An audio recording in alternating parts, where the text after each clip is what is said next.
Hi everyone. Welcome back. We're on to the D's, getting that vitamin D in. Dads.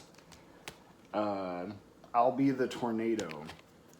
This was yet again just like I was buying something from this record label, and this album was like $7 or something. So yet again, just a random purchase, but it's pretty good. This band is like a pop punk band-ish, pretty solid. Up next, Dance Gavin Dance, Downtown Battle Mountain. A huge scene kid growing up, huge Dance Gavin Dance fan. Uh, you know, got the self-titled. This is probably my favorite Dance Gavin Dance lineup, at least. Kurt Travis from A Lot Like Birds took over Johnny Craig's spot. And this is like so much more jazz inspired. Like they really just like riff, but they're like a post-hardcore band. I know I didn't say that yet, but I imagine, if you're a scene kid, Happiness.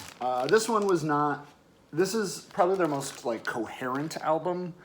And it has some songs that I really enjoy on it, but John Mess, which is one of my favorite members of the band, had left. And Will Swan filled in. Will Swan's a really phenomenal guitarist and a really great vocalist, but I just don't think he like brings that same energy that John Mess has. Then Downtown Battle Mountain 2. Everyone came back. It's really good. Some awesome songs on there. Then we got this Crazy album. But the album's called You. It's this dude is like a steel sax player, and then she's like a noise artist. I got this when I went to San Diego with my buddy Perush. It was just in a record store. I'd never heard of it, but I think it was like $20. Darkest Hour, really showing off my scene in this one. This was definitely not the first Darkest Hour album that I ever listened to. I listened to the one before it, but Doomsayer, the first song on this, is like one of my favorite Darkest Hour songs. And then, of course, gotta have When They Came Back, and this album's like, I can't even remember. I think it's like 20 minutes long or something. It's super short, but it's just like balls to the wall. It's like Darkest Hour decided to go back to their hardcore punk sound with like metal folded in, like a real nice moose. Then we got Daughters, Hell Songs. You already know Daughters are one of my favorite bands. I once described them as sounding like anxiety. Because when you listen to it, you'll be like, ah.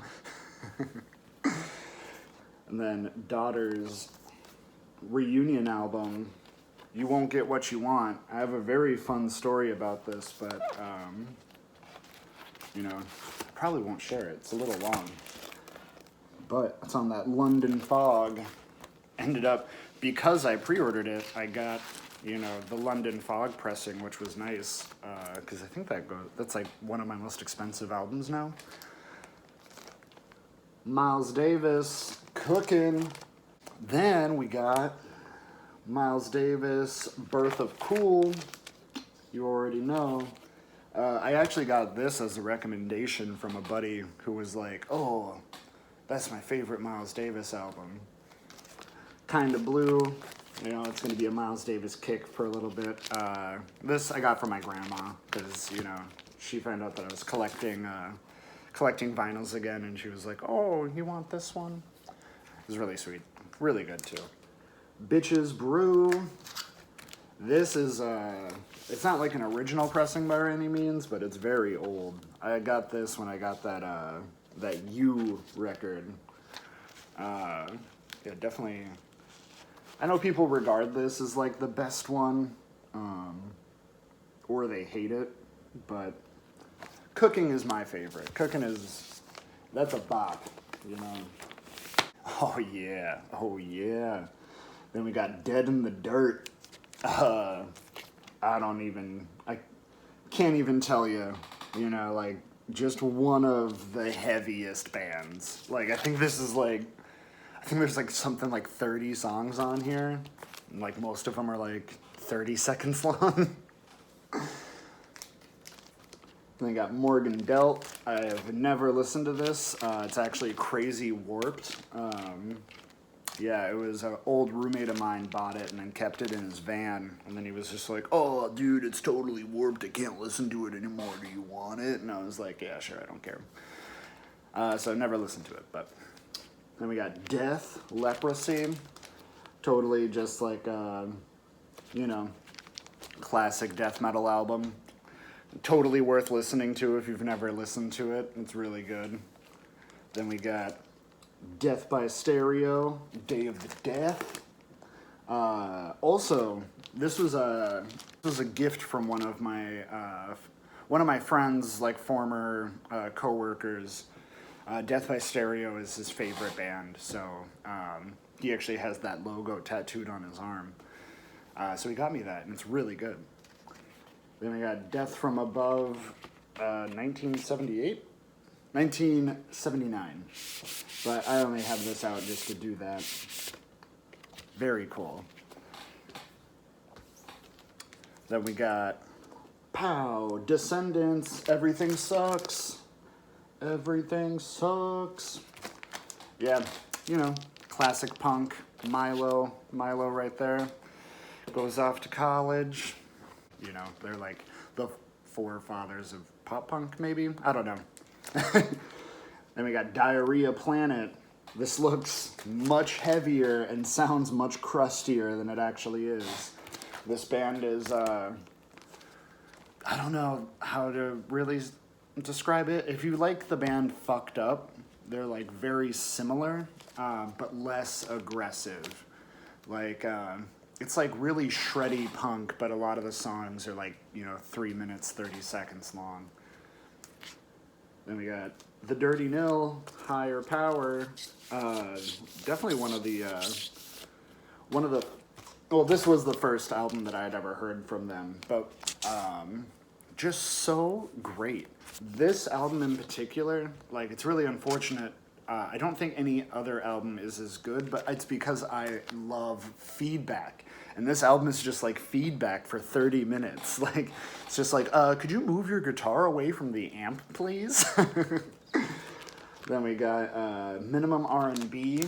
I believe that this is a compilation album of a bunch of 7-inches and stuff.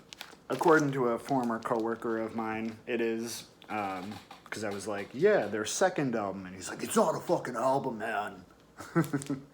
It's all good. Master Volume by The Dirty Nil. This is their third album, second album, whatever. They had a member change, if I remember right. And yeah, this one's also really good. Avita Zen is my favorite song on here. But it is less aggressive and way less feedback. So if you're not into that, it'll probably be better for you. And then we got, I forget what, I always say it wrong. Divino Nino. Yeah, this was like a crazy band that I think I found from work when I worked at the record store. We had this as like a promo CD. So like we can always play some music from these like promos that we get in. And I put it on and it's just crazy good. It's very similar to Kuko, if you ever listen to Kuko. Just really, really awesome shit. Then we got Drug Church. Oh man, let me tell you about Drug Church. This is swell.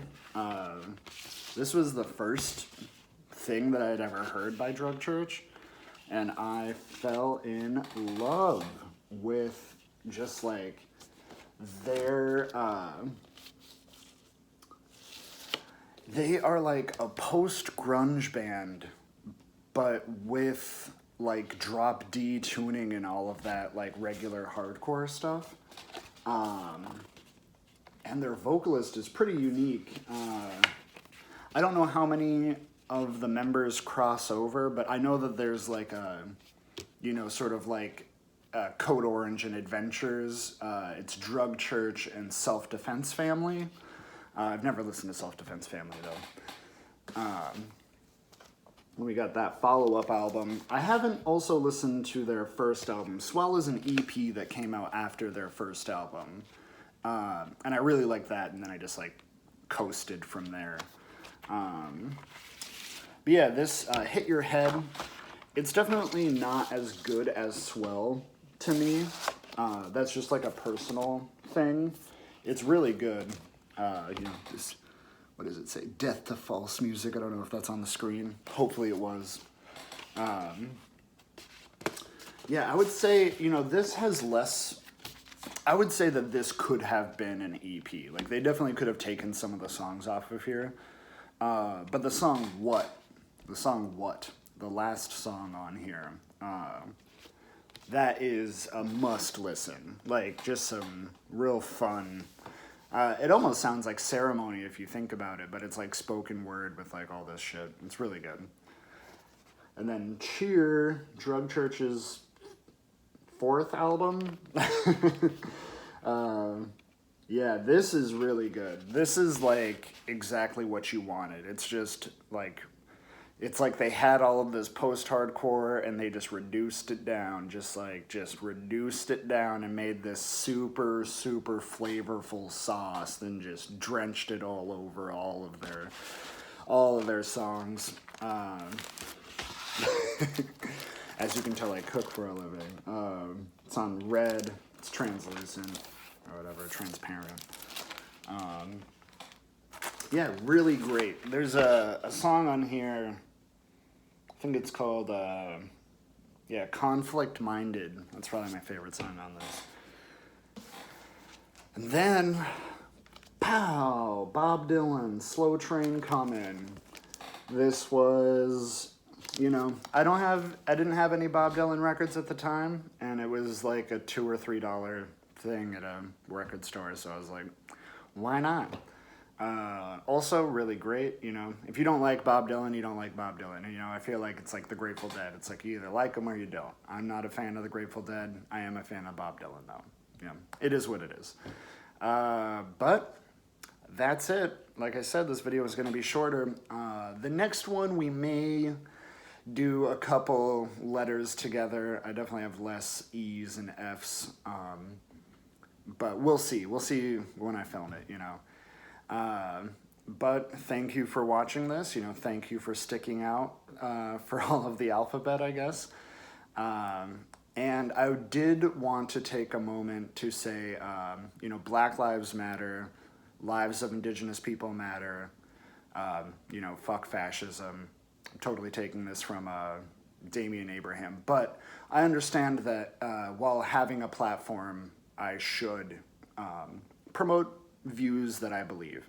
And yeah, you know, as you can tell from looking at a lot of my music, Black Lives Matter, and you know, lives of Indigenous people matter. We really fucked over the natives in America, and it's really sad. So be sure to get out there and vote, and you know, enjoy the rest of your day. Like, comment, subscribe. Stay tuned for the next one. All right, see you guys.